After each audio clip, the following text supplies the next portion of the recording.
L'attaquant du TP Mazembe, Trésor Mputu, est très aimé par les Congolais pour son style de jeu et sa technique hors norme. Il aurait pu monter au sommet du football africain sans certaines bêtises qui ont plus ou moins ruiné sa carrière. La carrière de Trésor Mputu est tout simplement garnie. En 2006, il participe à la CAN avec la République démocratique du Congo et inscrit un but face au Togo. C'est un an après qu'il découvre avec le TP Mazembe la Coupe de la CAF et la Ligue des champions de la CAF où il est sacré meilleur buteur de la compétition avec 9 réalisations. Et il est plébiscité meilleur buteur mondial de l'année par l'IFFHS pour avoir inscrit 20 buts internationaux durant l'année 2007. En 2009, il remporte le CHAN, championnat d'Afrique des Nations, avec l'équipe nationale locale de la République démocratique du Congo dirigée par Santos Mutimbile et est élu meilleur joueur de cette compétition. Et cette même année, il remporte la Ligue des champions de la CAF avec le TP Mazembe et participe à la Coupe du Monde des clubs 2009 où son club terminera la compétition à la 6e place avec 2 matchs et 2 défaites. En mars 2010, Trésor Mputu est élu meilleur joueur africain de l'année 2009, évoluant sur le continent. En 2013, il participe à la CAN et tout comme à la CAN 2006, il termine la compétition avec un seul but marqué. En janvier 2014, il quitte le TP Mazembe pour le club angolais du Cabos Corp, avant de revenir un peu plus tard. Avec un palmarès long comme le bras, Trésor Mputu laissera toutefois un goût d'inachevé à coup sûr. Autre face de la médaille, ses multiples déboires. Premier sur la liste, son carton rouge contre l'Angola durant la CAN 2006, sélectionné par Claude Leroy pour sa première Coupe d'Afrique des Nations en 2006, Trésor a impressionné lors du premier match en marquant face au Togo. Tout le monde attendait alors ce jeune pour le reste de la compétition, mais il se prend un rouge un peu bête face à l'Angola lors de la deuxième journée. Il était coupable d'un jeu dangereux sur Kali qui était en train de couvrir le ballon jusqu'en sortie de but. Son forfait pour le reste de l'épreuve l'a peut-être fait perdre une occasion de grandir et de se faire un grand nom. Deuxième déboire, il a refusé l'Europe malgré son grand talent. Suivi par plusieurs clubs européens en 2006, dont l'Olympique de Marseille, le Standard de Liège, Lille et Arsenal, le Léopard a préféré rester au TP Mazembe. Un joueur bourré de talent comme lui aurait pu faire une grande carrière en Europe, mais il a raté l'occasion quand elle s'est présentée pour lui. Troisième déboire, il agresse un arbitre lors de la Kagame Cup en 2010. Trésor Mputu a tabassé un arbitre lors d'un match amical et sans enjeu dans un tournoi disputé à Kigali, une dérive qui lui a coûté très cher puisqu'il a été suspendu par la FIFA pour 13 mois. Le TP Mazembe remporte la Ligue des Champions et joue la finale de la Coupe du Monde des clubs face à l'Inter Milan, alors que Mputu se contente de la regarder à partir de son écran TV.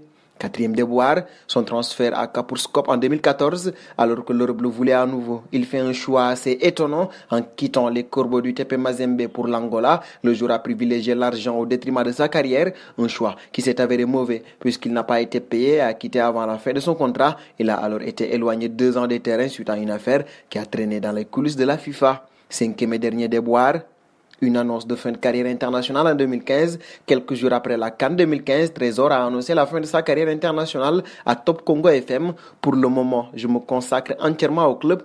Nous jouons la Ligue des Champions et je vais donner le maximum pour revenir à mon meilleur niveau, amener mon équipe le plus loin possible dans la compétition.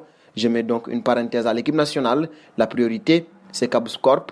Des propos peut-être mal interprétés, puisque le joueur est revenu endosser le maillot des Léopards, avec lesquels il jouera la CAN 2019 en Égypte. The start of the second half, and Mbala Biscott gets his chance. Claude believes that the South Africans have tired and that Biscott can now change the game.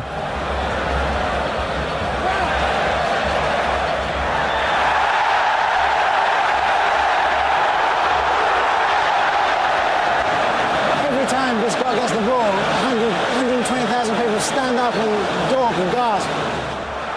There are just 3 minutes left on the clock, and it's still 0-0. Then Biscott steals the ball.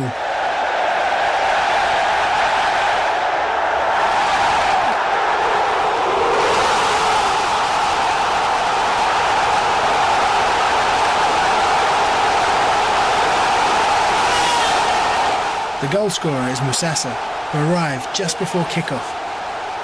But there is no doubt who the hero is.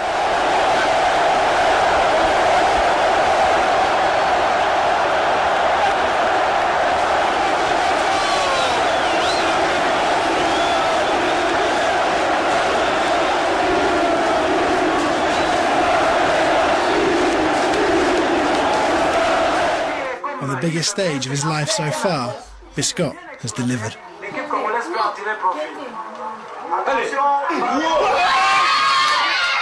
Moments later, the final whistle goes. the team has reversed its losing streak against mighty South Africa. And Biscot's magic.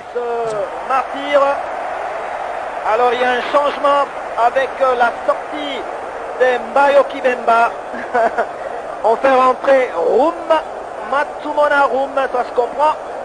Il va certainement soulever la foule Matsumona, joueur de la SV Club. Ah, je crois que Claude Leroy a bien joué sa carte. Et Mbayo, vous le voyez, il est très content. Et il encourage le petit Roum en lui disant, Roum, la vedette du championnat de Kinshasa, après une petite saison passée à Lubumbashi, dans Saint-Éloi Lupopo de Lubumbashi, Roum rentre dans les 15 dernières minutes. Attention, c'est Obote, le dangereux, prendre du poil de la bête parce que c'est un joueur qui est passé quand même par une très mauvaise passe et l'ambassadeur est content de voir qu'il a accepté de l'écouter, il a suivi les conseils. Aujourd'hui, il a repris correctement sa place au sein de l'équipe nationale. Il est content, il félicite toute l'équipe. Et il me dit même que Loaloa est bien connu du Premier ministre britannique, M. Tony Blair. Il a même cité son nom en présence du président de la République lors